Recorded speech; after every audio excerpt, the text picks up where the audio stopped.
So there's light, complete darkness, and then boom, God says, let there be light. God created everything, but humanity rebelled against him, broke the world, and messed up their lives. So God sent himself in the form of Jesus, in order to pay for humankind's sins and save the broken humanity. And he will one day restore both humans and the world to its original perfect state. But wait, what happened before all the chaos? Well, let me rewind. Once upon a time in a land far, far away, or maybe not so far away, who knows, there was this ancient collection of texts called the Bible. But hold your horses, because it didn't just pop into existence like magic. No, my curious comrades, the Bible has a backstory that'll make your head spin. In the beginning, there was, well, nothing, just darkness, but then, out of nowhere, boom, universe created. God then started shaping things up. He got planets, stars, and a whole bunch of cosmic sparkles going on. God creates the world and people. Everything is good, but then God's like, let's make it extra special, and creates Adam and Eve, the ultimate power couple. They're living the dream in the Garden of Eden, having the time of their lives with animals and eating down on forbidden fruit.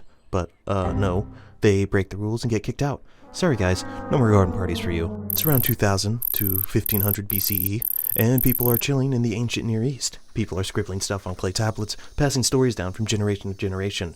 These stories range from epic adventures to moral teachings, and over time they start to gain some serious traction. Then people disobey God. They leave their first home, the Garden of Eden. They multiply.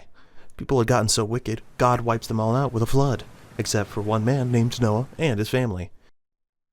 Noah's descendants include a guy named Abraham, whom God promises will be a father of a great nation. But first, he has to leave his old home and travel to a new home on the eastern border of the Mediterranean Sea.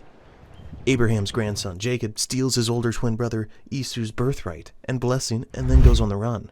He eventually makes things up with his brother and God, and his name is changed to Israel. He has 12 sons with 4 different women, including one named Joseph. But like every other family problem, Joseph is sold by his jealous half-brothers into slavery in Egypt, where he eventually works his way up to second in command of all of Egypt. During a mass famine, Joseph makes up with his brothers and brings his family down to Egypt, where they stay. And then the Israelite population grew so much that the Egyptians were afraid of them, so they enslaved them. Now here's where things get intense. The Israelites end up as slaves in Egypt. They're like, God, we need some serious help here. And guess what? God sends Moses, this legendary dude with a staff and a voice that could part the seas.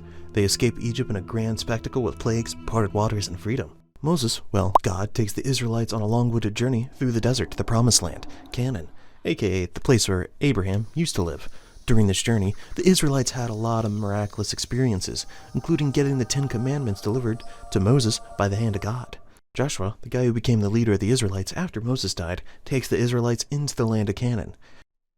The Israelites struggle with their pagan neighbors, alternately fighting with them and befriending them.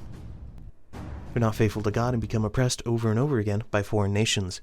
The Israelites cry out, God sends them judges and prophets to help them regain their freedom, reminding them to stay loyal to God. During the lifetime of the last prophet, named Samuel, the Israelites asked to have a king, which pisses Samuel off because God is supposed to be their king. Moses leads the Israelites through the wilderness, and God's like, I got some rules for you. Cue the 10 Commandments. These commandments are like the ultimate guide to being a decent human being. No stealing, no lying, and definitely no coveting your neighbor's sweet new sandals. But wait, there's more. The Israelites go through ups and downs and battles and wanderings. They even end up with a king like David and Solomon. At this time, the Israelites' biggest oppressor is the Philistines, who had a champion soldier, a giant man named Goliath. A shepherd boy named David defeats Goliath, and God designates him as the next king, which makes Saul mad. Saul tries to kill David and fails. Saul dies in a war. David becomes king. He's a pretty good king, mostly, until he commits adultery and murder. But he repents and is forgiven, even though there's still consequences for his sin.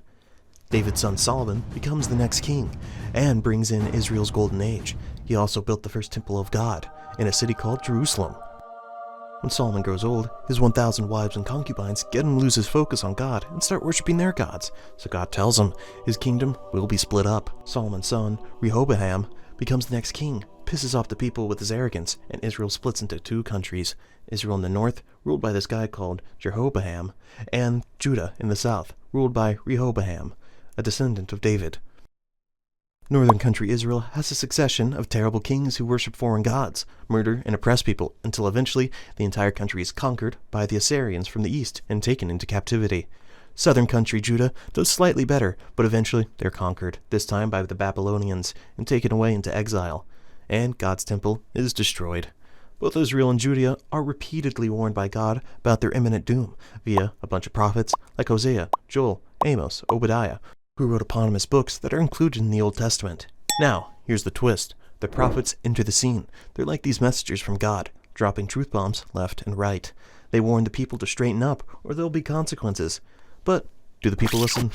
Not always. It's a bit of a roller coaster, really. But wait, there's more. Time keeps ticking, and the empire rises and falls like a game of Jenga. The Greeks, the Persians, the Romans, they all have their moment in the spotlight. And guess what? Our good old Bible is there, soaking up the historical goodness. Now, let's fast forward to the year 70 CE. The Romans are all like, we're going to wreck Jerusalem and burn everything to the ground. Talk about a bummer. But fear not, my friends, for the Bible survives this tumultuous event. It gets passed around, translated, and copied by dedicated scribes who take their job very, very seriously. And here's where it gets interesting. The early Christian church is like, hey, we've got all these awesome texts, but which one should we include in the official collection? They gather around, debate, and finally settle on a list of books that make the cut. Voila, the Bible as we know it starts to take shape. But hold on, we're not done yet. The Bible faces some tough times ahead, endures persecution, censorship, and even gets caught in the crossfire of religious wars. It's like a never-ending roller coaster ride, but the Bible keeps on chugging along. There's a huge gap of time between the Old and New Testaments, during which stuff happens that is not recorded in the Bible. Something about the Maccabees, and this is where Hanukkah traditions start. At some point, the Romans show up on the world stage and take over everything, including destroying God's temple in Jerusalem, again, where Herod the Great, one of the Roman puppet kings, rebuilds once again, which is why there's a temple during Jesus' time. Fast forward to the New Testament. Jesus arrives on the scene like a superstar. He's healing people, turning water into wine, party on, and spreading a radical message of love and forgiveness. He's like the ultimate game changer, shaking up the whole religious scene. Things take a dark turn. Jesus gets betrayed, crucified, and buried. It's a total bummer, but wait for it. He rises from the dead. Talk about a plot twist. Jesus' resurrection brings hope and a whole new deal for humanity. It's like the ultimate comeback story. Alright, we're reaching the climax. The apostles spread Jesus' message, performing miracles and turning the world upside down. It's a wild ride of persecution, conversions, and a bunch of letters written by Paul. These letters became like the ultimate guidebook for early Christians, filled with wisdom, encouragement, and a whole lot of faith. Fast forward to the 15th century, and Johannes Gutenberg enters the scene. This dude revolutionizes the game by inventing the printing press, making it easier than ever to produce copies of the Bible. Bibles are everywhere, and people can finally read these ancient tales themselves. Talk about a game changer. That, my friends, brings us to the present day. The Bible has a long and storied journey, filled with twists, turns, and some seriously dramatic moments. But one thing's for sure, it's left an indelible mark on human history, and continues to be a source of inspiration, wisdom, and debate.